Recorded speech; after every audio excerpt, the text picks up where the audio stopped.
Vamos agora à entrevista do dia com Denise Campos de Toledo.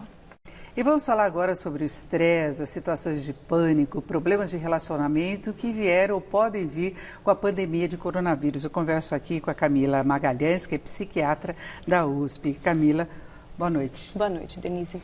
Bom, Camila, vamos começar pelo básico, né? Essa questão do isolamento social que a gente tem, a dificuldade de ficar próximo. Então, eu fico com medo de você estar contaminado, você fica com medo de mim. Sim. E isso vai deixar depois alguma coisa, vai todo mundo desenvolver toque? Olha, todo mundo desenvolver toque não, mas a gente vê que a questão da saúde mental ela pode ser afetada nesse momento de diversas formas por conta da nossa rotina ter sido interrompida abruptamente por conta de algo também que a gente vê como quase inédito, que é uma pandemia. Então, a princípio, as pessoas estavam com essa negação, será que isso está acontecendo? Será que não está? Será que eu vou ter que me isolar? Será que esse isolamento é sério? É algo que é realmente necessário para eu me proteger? E aí veio o isolamento social com algo, no início, meio assim, as pessoas... Eu vou me adaptar, talvez sejam umas férias para mim, entendendo como se fosse um certo descanso, né? Na verdade, o que está se mostrando é que não tem descanso algum nessa situação. Claro que para alguns... isso não mudou tanto, pessoas já ficavam em casa, não tinham tantas ocupações fora, mas a maioria delas acumulou funções, porque hoje em dia vivemos numa sociedade que já estava caminhando para uma velocidade muito rápida em termos de informações, reuniões. Então, rapidamente as pessoas também se adaptaram a um trabalho em casa, essas que têm trabalho. Outras passaram a ter um isolamento com uma preocupação adicional, quer dizer, eu não estou trabalhando, eu não estou ganhando, eu estou sem renda, e aí ficar em casa e só aquela sensação de eu não posso sair, que é uma demanda assim que vem para muitas pessoas como um impedimento, né? A sensação do impedimento trouxe uma angústia muito grande. Né? E aí, alguns usaram desse momento e do isolamento social para ter também determinados ganhos. Quer dizer, nem tudo que se passou foi absolutamente negativo. Alguns perceberam que o tempo que precisava para um contato dentro de casa, para organizar determinados limites, afetos com os filhos, no relacionamento, também ganhou essa possibilidade. Mas muita gente reclama dessa proximidade também, especialmente relacionamento que não andava bem, não é? Sim, aí os relacionamentos que não andavam bem é como se fosse uma exacerbação do que já havia, né? E que muitas pessoas notam isso, então ao ter de conviver com alguém que ela já tinha dificuldades, ficou muito mais difícil. Outros dizem, né, alguns a gente conversa, que passaram a se entender melhor, porque o que precisavam mesmo é compreender que aquela rotina que o trabalho às vezes faz com que a gente evite, né, o resolver determinadas coisas. Falta de atenção, né? Tá lá perto agora, né? Você passa a ter de ser companheiro também, né? Agora tem gente que entra numa situação de quase pânico de medo da doença, que Sim. A pessoa fica apavorada mesmo, muitas vezes porque tem vulnerabilidade, porque tem alguém na família que está mais exposta à doença, que sabe que tem mais uma fragilidade. A psiquiatria sempre mostrou um problema em relação à questão dos contágios, quer dizer, as pessoas ficaram com muito mais medo, né, do contágio, da proximidade, e o isolar-se, de certa forma, a princípio, é uma defesa para esse medo. Mas a gente viu uma exacerbação muito forte no grupo dos idosos, porque esses sim se viram como os vulneráveis, então idosos, hipertensos, com diabetes. Então, esses foram percebendo que, puxa vida, eu realmente não posso, porque é uma mortalidade associada à minha idade ou ao meu fator de risco. Não posso falar, ter a proximidade com os meus filhos, então passaram por mais uma forte limitação.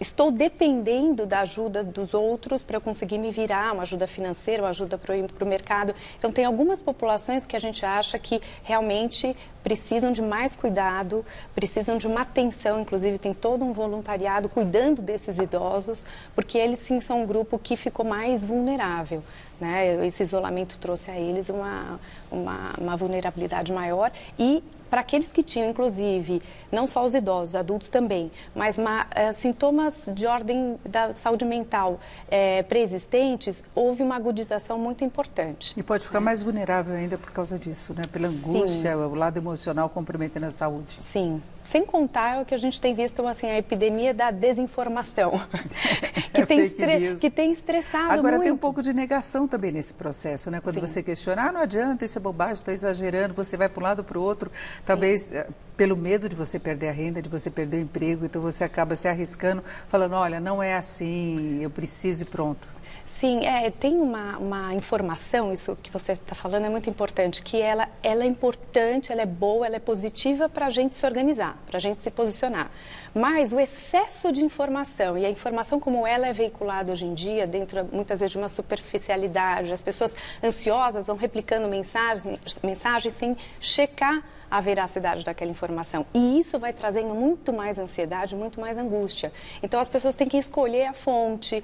Obviamente, os sites da OMS, os sites do governo, eles sim usam de dados que são de confiança, né? A medicina é uma ciência que ela não vem de um achismo, nem a epidemiologia, ou seja, a compilação desses dados, ela vem de uma extensa literatura, né, que se tem. Então, não vai ajudar as pessoas se elas ficarem o dia todo se alimentando ou passando adiante informações sem checar se elas estão adequadas. Camila, dá para procurar ajuda online, não é? Inclusive me chamou a atenção nos Estados Unidos, o próprio presidente Trump chamando os profissionais voluntários para esse atendimento online, para evitar problemas maiores, danos mentais mesmo, né, psicológicos, para as pessoas que estão expostas a essa situação. Você imagina Nova York vazia, né? As pessoas, é uma coisa que não dá para você imaginar, é uma coisa muito mais difícil até do que a gente vê a Avenida Paulista vazia. Né? Sim, esse é um outro grande avanço que a tecnologia nos trouxe, então olhando para o lado positivo agora, né? Porque os atendimentos online, eles aproximam as pessoas, tem sido possível que o Hospital das Clínicas, por exemplo, está oferecendo para idosos um atendimento online e eles vão tendo algum respaldo, feito inclusive por voluntários, mas vários grupos se formaram e agora essas iniciativas elas estão sendo mais orquestradas para também não ficar uma série de ofertas, né, de serviços sem que as pessoas saibam, mas os grupos também acabam disseminando aí a possibilidade de encontrar cuidado. E como é que a pessoa busca uma ajuda séria? Sabendo que para saber que não é um conselheiro apenas que está lá. Agora é um pouco mais, se os grupos que estão organizando dentro das instituições, como o Hospital das Clínicas, por exemplo, o Instituto de Psiquiatria, grupos dentro dos hospitais, inclusive dentro dos hospitais, a principal ajuda que está sendo feita agora é começando não só por quem está em casa, mas para os profissionais de saúde, porque os estudos que estão saindo já esse mês em grandes revistas científicas mostram que a população de profissionais de saúde na China, por exemplo, sofreu absurdamente, especialmente mulheres e esses que estão na linha de frente, com uma agudização de depressão, 50% deles com depressão, quase 50% com ansiedade, 78% com sintomas de estresse e muitos assim, como você disse, vai ficar com toque, eu acho que pega mais por um lado da ansiedade que ocupa e da angústia e da insônia. Então,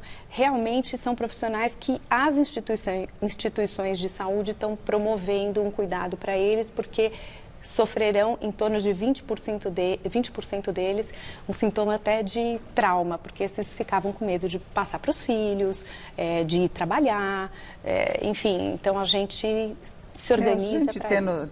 Tendo de trabalhar, a gente já tem essa dificuldade, porque você está saindo, né? A gente não está diretamente em quarentena, então é o medo quando chega em casa. Agora, imagina o profissional de saúde que está lá exposto de fato ao risco. Sim, muitas vezes a gente, no nosso preparo, sabe, assim como você que é jornalista, sabe que faz parte da nossa profissão encarar determinados desafios da vida, da morte, do estresse, de quando você vai ter que estar disponível para cuidar das pessoas.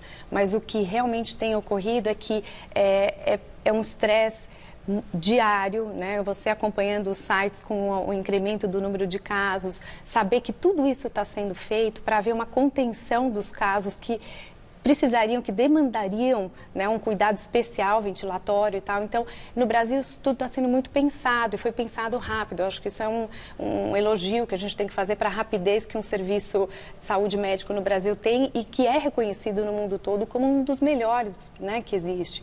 Então, tudo isso está sendo feito para evitar, então, uma repercussão de mortes enfim, de uma ausência de uma estrutura do serviço de saúde muito grande.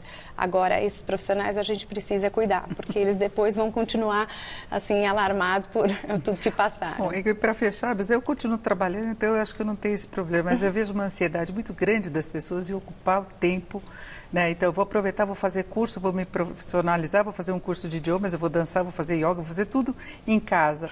Tem necessidade dessa ansiedade toda? Não, Quando muita gente reclamava, eu queria ficar em casa vendo um filme, lendo um livro, e as pessoas parecem que não estão muito conformadas com isso agora.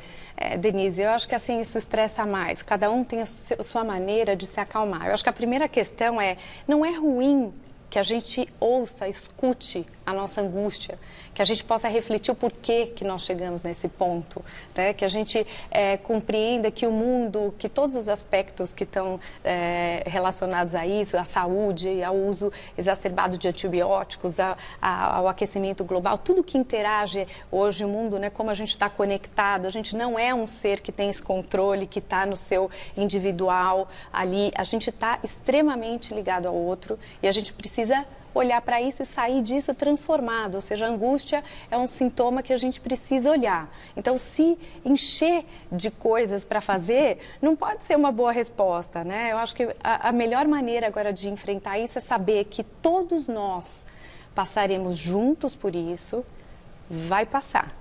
E a gente pode sair melhor disso, a gente pode sair transformado diante de um cenário calamitoso desse, mas que a gente compreende que nós estamos ligados, que a gente pode olhar um para o outro, ser um pouquinho mais solidário, tomar um pouco de cuidado com a superficialidade, né? Olhar um pouco para a saúde como um sistema, como é importante esse sistema de saúde, como é importante a pesquisa, a informação de qualidade. E eu acho que é esse o caminho, a gente olhar para o que pode ser bom, passar pelas adversidades também. Ótimo, eu conversei aqui com a Camila Magalhães, muitas dicas para a gente passar aí por essa fase, ela que é psiquiatra da USP. Muito obrigada, uma boa noite, Eu que agradeço. Camila. Boa noite. Você.